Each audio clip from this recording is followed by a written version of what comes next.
Welcome to the Mid-Week Tease with me, Adelle, where I share some random and not too random thoughts on things.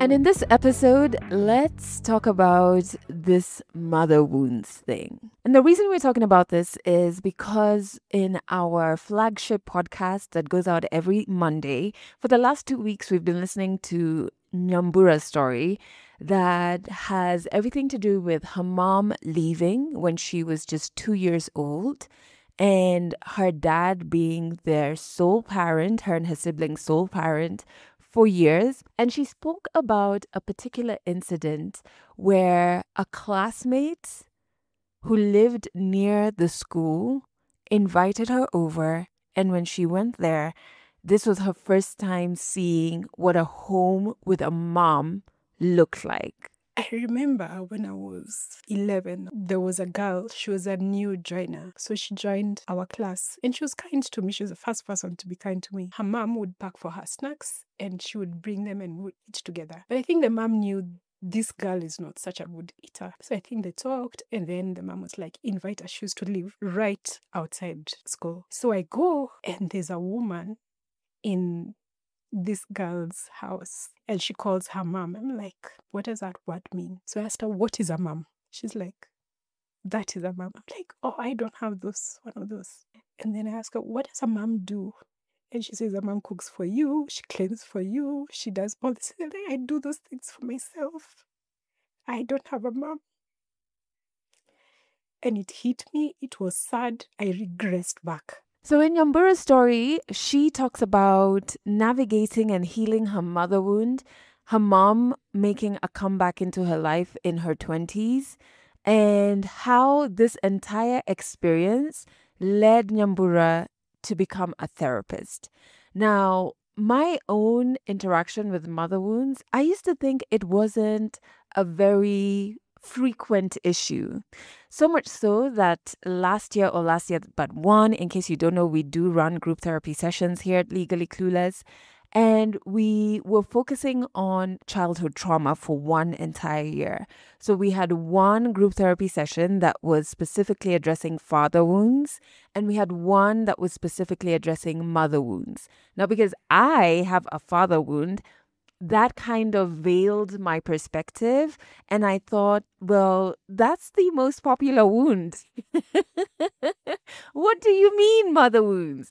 Well, what ended up happening is our mother wounds therapy session was packed. It led me to understand that there are a lot of people who are navigating mother wounds or even just living the very excruciating symptoms of a mother wound, but because it's almost like wrong for you to speak ill of your mom, people don't ever talk about it, right?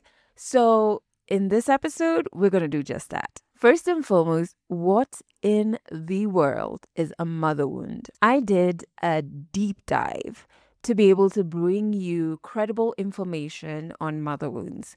So it's the emotional or psychological, sometimes even physical impact of being raised by a mom who could not or did not provide enough nurturing, enough support, or enough validation. So as not to stray into the stigma I talked about earlier, people feel a lot of guilt talking about negative impacts they've had because of their moms. It's really important to understand that when we're defining a mother wound, we're not looking to blame mothers, but we're trying to understand, all right, the generational impact of unhealed trauma. So mother wounds will develop due to emotional neglect, criticism, that one, control or enmeshment. You could have different scenarios where you could see a mother wound develop. So maybe if you have a mom who is emotionally unavailable because she has unresolved trauma, maybe she's battling addiction or she has depression, a lot of these wounds, like mother wounds and father wounds, are actually passed down across generations. Yeah, that was a very interesting thing I came across when preparing for this episode. Another scenario that can cause a mother wound is when you have a controlling or overprotective mother who just stifles your independence and she discourages emotional expression. Mother wounds can also happen if you have a critical or perfectionistic mom who's constantly just like pointing out your flaws and making you feel so inadequate. It can also happen when you have a mom who compares siblings, why you're not like so and so, why didn't you get grades like so and so, you should be more like, you know what I mean? Again, this makes you feel less than. And you could also develop a mother wound if you have a mom who's emotionally enmeshed, using the child to meet her emotional needs, right? Rather than nurturing the child's autonomy. So, what I also found is there's a distinct difference between the signs that you have a mother wound and the symptoms of a mother wound. Make sense? Okay, so let's jump into the signs. And I don't want you to self-diagnose. This episode is not meant to be a replacement for you getting professional services. It's meant to spark your curiosity, help you want to read more about mother wounds, and then obviously, if you can have access to, seek professional services. Cool? Great. Some signs that you may have a mother wound. Maybe you have difficulty forming or maintaining healthy relationships. If you have chronic people pleasing or perfectionism, I'm smiling because I'm at the tail end of getting out of my people pleasing era. And I just can't believe that's how I was moving. Anyway, that's not about me. It's about mother wounds. Another sign is if you have low self-esteem or self-worth, if you have difficulties setting boundaries or even like speaking up when you want your needs met. If you are emotionally detached, which is something that Nyambura spoke about in her story, which is kind of like how her mother wound manifested, or you have a fear of vulnerability. Also, if you find yourself repeating toxic patterns in relationships. Let's dig a bit deeper into the symptoms of a mother wound. So you may have a mother wound if you have anxiety and feelings of unworthiness, if you have anger, resentment, or guilt towards your mother. I'm going to repeat that one. Anger, resentment, or guilt towards your mom. If you have fear of abandonment or rejection. If you have difficulty trusting yourself or even others. If, when you look at your behaviors, you spot that you have a lot of self-sabotaging behaviors. And the last symptom I found is if you have a constant need for external validation. Are you seeing how heavily impacting a mother wound can be? Whenever I read up on in my experience, I was reading up on father wounds when I was trying to just like navigate the emotions that I had around my dad, but it also applies to mother wounds. I just find that when you are making the decision to be a parent, first, make sure it is a decision you make, a very conscious decision you make.